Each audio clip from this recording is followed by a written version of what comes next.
Today's lesson is about chain rule. So we already have a table of derivative. For example, we know that the derivative of x to the power of n is nx to the power of n minus 1. Or for example, derivative of ln x is 1 over x, or derivative of ex is itself, and many more. But the problem is that even though we know this formula that supports something to the power of n, but it doesn't support, for example, sine x to the power of n. We don't know how to differentiate sine x to the power of n. This is why we need to learn chain rule. But learning chain rule is very simple if you know the normal table of derivative. I'm going to show you how it works. So what is the derivative of x to the power of n? So everyone knows that the derivative would be nx to the power of n minus 1. Now I want to differentiate u to the power of n. And what do I mean by u? U is not simply x. It's an expression. It's a function of x. For example, u could be anything like, let's say, sine x plus 1 over x, for example, right? So u is not x. How do I differentiate that? So we'll copy this one.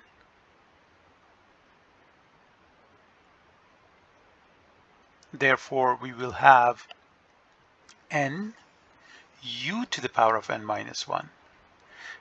All you need to do is to multiply the expression by u prime. This is how chain rule works.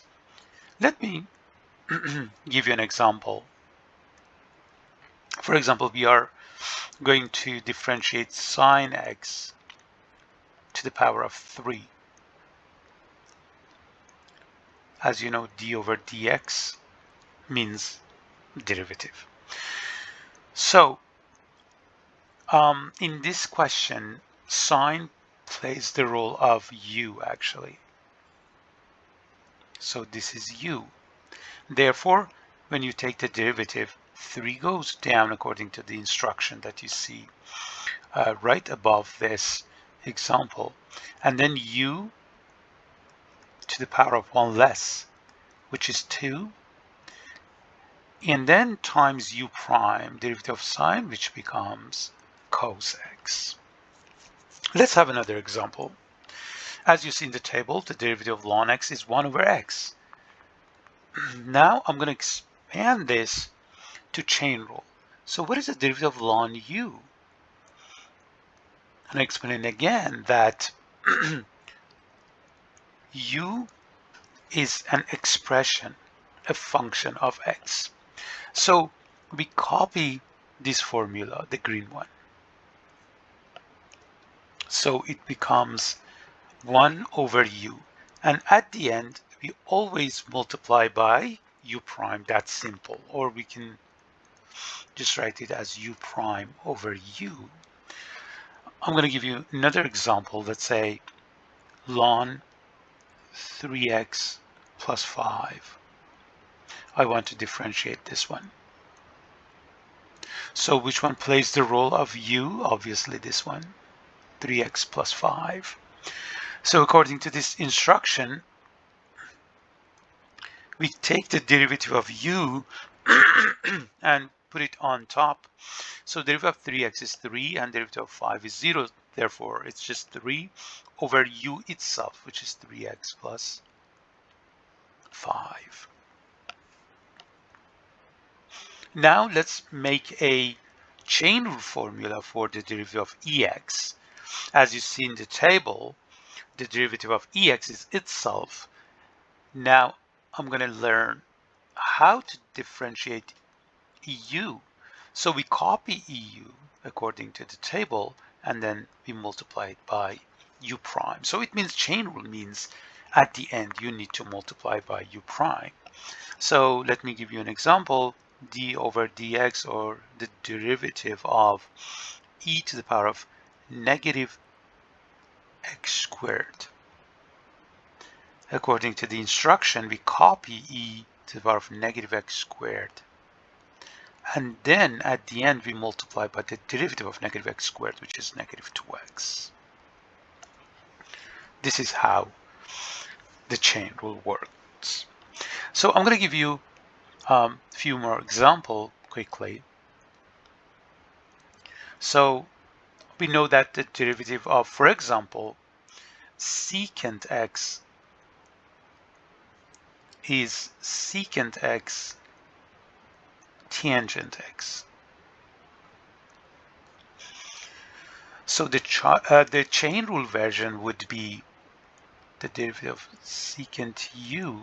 So we copy what we see in the normal table of derivative, which is secant u times tangent u, and at the end times u prime.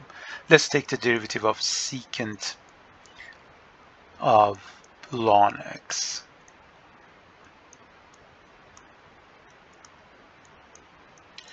According to the instruction, secant ln x times tangent ln x are parts of the answer, and at the end you multiply by u prime, which is, what is the derivative of ln x? So we know that it's 1 over x.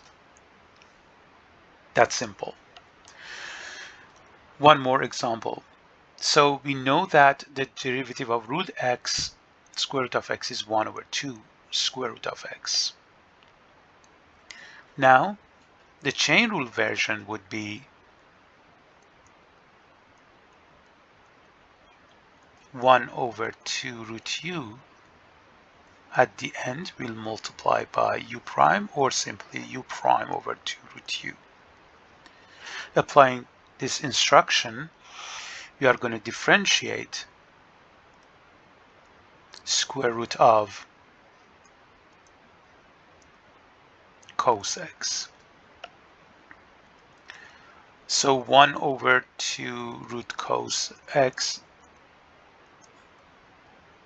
is what we need to write first, and at the end we multiply it by the derivative of cos x, which is negative sine x, or negative sine x over 2 square root of cos x. And finally, we know that the derivative of tangent x is secant squared x.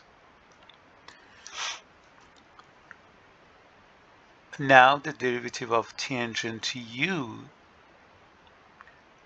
would be secant squared u times u prime. But it's a little bit like this kind of writing is a little bit confusing, because u prime is not a part of secant. But if you keep it that way, it confuses us that whether u prime is with u, both of them are the angle for secant, or no, u prime is separate, which is the case. So this is why we prefer to write u prime first, not to get confused by the angles.